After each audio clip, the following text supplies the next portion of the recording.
So today, doing a test ride on a 959 2017 Panigale. We'll give you a better look at it soon. It's a 66 plate. But let's get going. Oh my god, I'm so fucking excited. I'm so excited.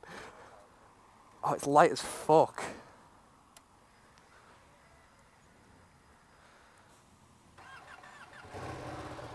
Fucking hell. Wow, okay. So, this is a 157 brake horsepower motorcycle. It has a quick shifter, which is quite nice. It's got ABS, traction control. This is a 66 plate Panigale series Ducati, which means it is super sport. So let me explain to you what I'm experiencing currently. Power, whenever you want it, it's there. It's absolutely there. Not only that, but it is super comfortable. Like, the pegs on this thing are so low. My knees are like normally up here on the CBR.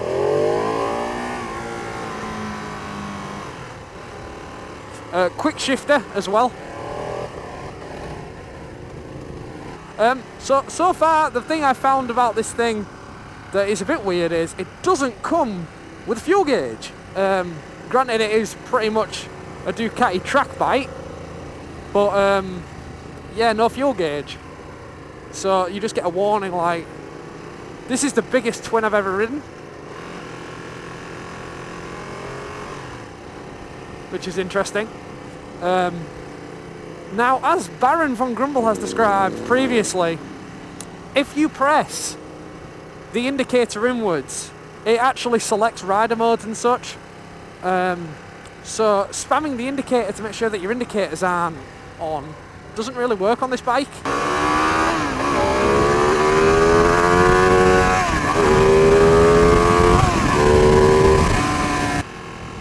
Should we try the quick shifter out?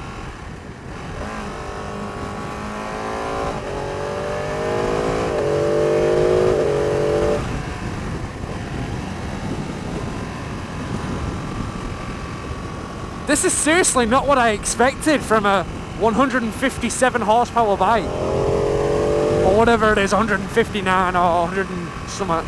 It's way up there with the thousands. This is pretty much a 1000cc motorcycle. I mean, it's nice, and it's not a demanding position either. Like, the bars are very wide. It's got top quality brakes and everything, but very jittery, very like bouncy, and not bouncy, just like, because it's a twin, there's a lot of vibration. That snarl is addictive as hell. Obviously I know I'm giving it a bit of a tiny bit of juice, but it's, I don't know. The pull's not as mental as I thought, but I'm not really giving it full throttle. I don't know, I suppose what I'm trying to say is that I was expecting it to be like that, actually, yeah, just like first. Never mind. Let's change my opinion on that very quickly. Torque in low gears is ridiculous. I must have just had it in too high a gear. For it to be pulling. Yeah, it pulls like an absolute train. Yeah, also another winning factor for me is that this bike is red. It's alright, man, I'm not going.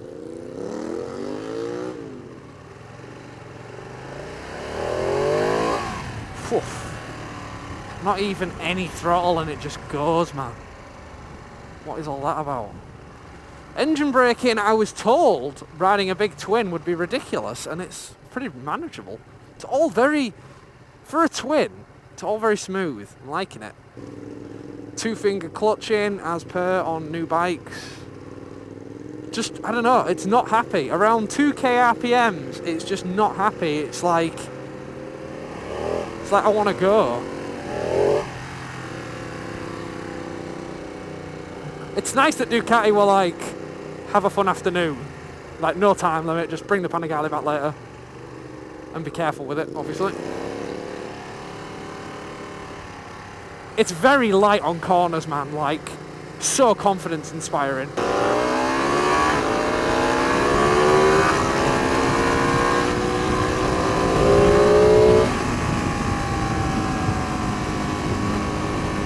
As I was saying about the mirrors, oh, just bashed the camera, my apologies there, guys.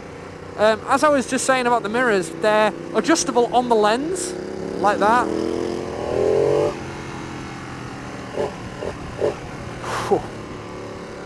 I'm addicted to this sound. That sound, man, oh Christ. Yeah, like, oh Jesus. I'm sorry, just, it's every fucking time. Yeah, the mirrors are fully adjustable. I'm not sure about the black, I imagine the black piece will be as well, on the headstock here, but like, you just move the mirror to where you want. It's kind of nice, actually. What else is to mention? I can't tell you guys how nice this thing is to ride, just like riding position wise. It doesn't even feel like I'm on a 159 odd brake horsepower motorcycle. It does when you do that though. It's got a gear indicator on the dashboard. Oh god, see what I mean? Like, I nearly stalled it then. It's just very temperamental like that. And I've just done it again. That is stupid, having to press the indicator in for your modes. I don't like that at all. So the only way you know this thing's out of fuel, apparently, is if a light comes on, which is always disconcerting. Let's talk about the indicators. Because, granted, I've just mentioned if you press the indicators in, your modes for your riding come up, which, as I discussed before, race mode is for the track only because it disables all your electronics, which on this kind of power like that, you need it because you don't want your back end going everywhere. Unless you like that kind of stuff, which I prefer to have electronics look after me a bit. If I kept going, then that would wheelie. I don't know if it's got wheelie control on, I think it does. Oh, it pulls out of turns like an absolute animal. But yeah, the indicators, when you're doing them there, you know you're pressing the indicator. I've mentioned this before on the street triple and stuff. I need to know that I've moved that indicator and it's worked, and you can tell on this bike that you've done it, which is nice. Now, I mean, I'm doing about 5k. I should probably shift up a bit. Let's just quick shift that up a bit. There we are. Very warm through the seat. Isn't necessarily a bad thing because on a summer's day that'll keep you warm, but around the groin area, not to be too graphic, but around the groin area, I've got leathers on and I can feel the heat coming through a bit. What else is there to mention, really? Cornering. Cornering is very strange, actually, because if you actually lean out and make an attempt to go for the corner, the bike feels like a 125. It feels absolutely fantastic. When you do that and you lean, it's another bike altogether. Even when I'm riding it, it's very incredibly flickable. It does not feel a big bike when you're on it either. I do not feel like I'm on a 959. I feel like I'm on, like, I don't know, a 650 or a 600. Does not feel a big bike. It's not heavy. Which, again, surprising. I thought it would be quite heavy, and it's not. It's very light. Brakes are on point. Let's talk about braking for a minute. On point. No stop. Oh my god, just ridiculous. Brembos, way forward. One finger. I'll admit the brakes aren't as good as they were on the 765 triple. On the 765 Street Triple RS, the brakes were unbelievable. They're actually not as good on this, I don't think.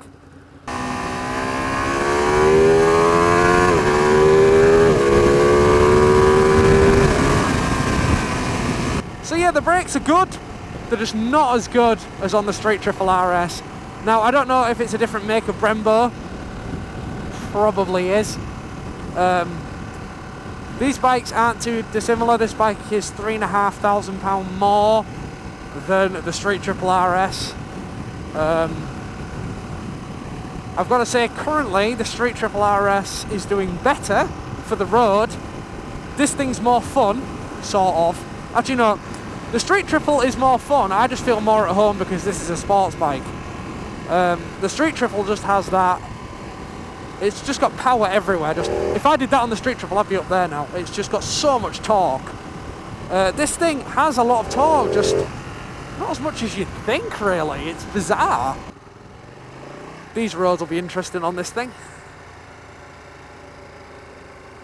So the back brake is surprisingly strong.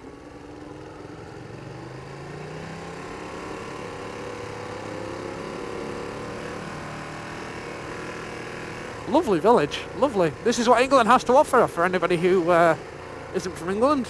Lots of old towns that look shit hot.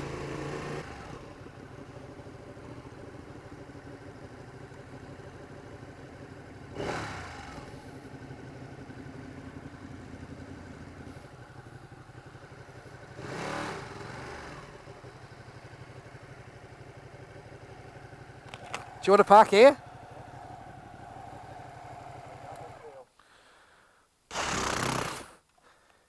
It's weird. I'm going to tell you why in a minute. Where the hell's the stand?